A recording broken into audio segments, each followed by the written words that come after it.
पहिलं आहे ना, हे आता हे आमदार नगरसेवक त्यांच्या कामाच्या पलीकडे गेलेले आहे. आता जनसेवा हां. ते आता दिवस निघून गेले. हं. ते 40-50 वर्षापूर्वी होते दिवस. हां. आमदार नगरसेवक नावानिशी ओळखायला, कार्यकर्त्याला ओळखायचा. हं. ते दिवस नाही राहिले आता. आता नेते तुमची आमची नाही, हे फक्त आता आपली आपली घरं भरणारी. अच्छा.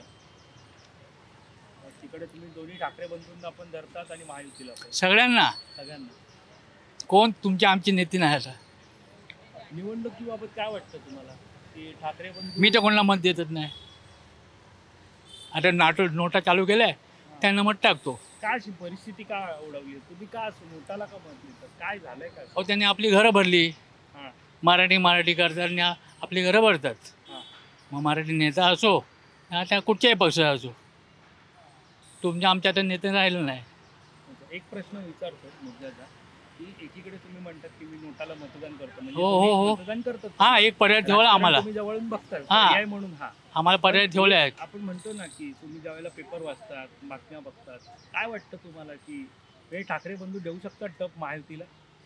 काय वाटतं एक राजकारण बघता तुम्हाला? आता हे राजकारण आहे, आपलं घरं भरण्याचं राजकारण आहे. घरं भरण्याचं राजकारण. राजकारण कोण नाही, सगळ्या पक्षातले नेते आहेत ना, आपली घरं भरणारी आहेत. हं.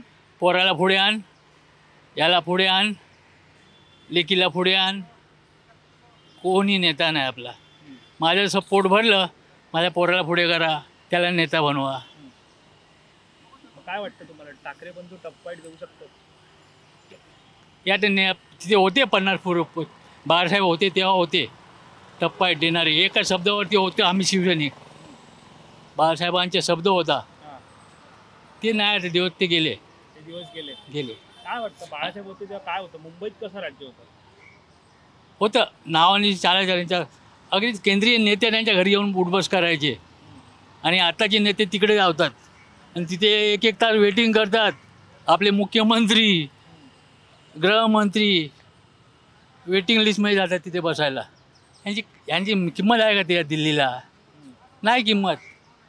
कोणी यांना विचारत नाही. फक्त इकडे माझा लेक, माझा पोरगा कसा पुढे येईल, माझं घर कसं भरेल, तेच चाललं आहे.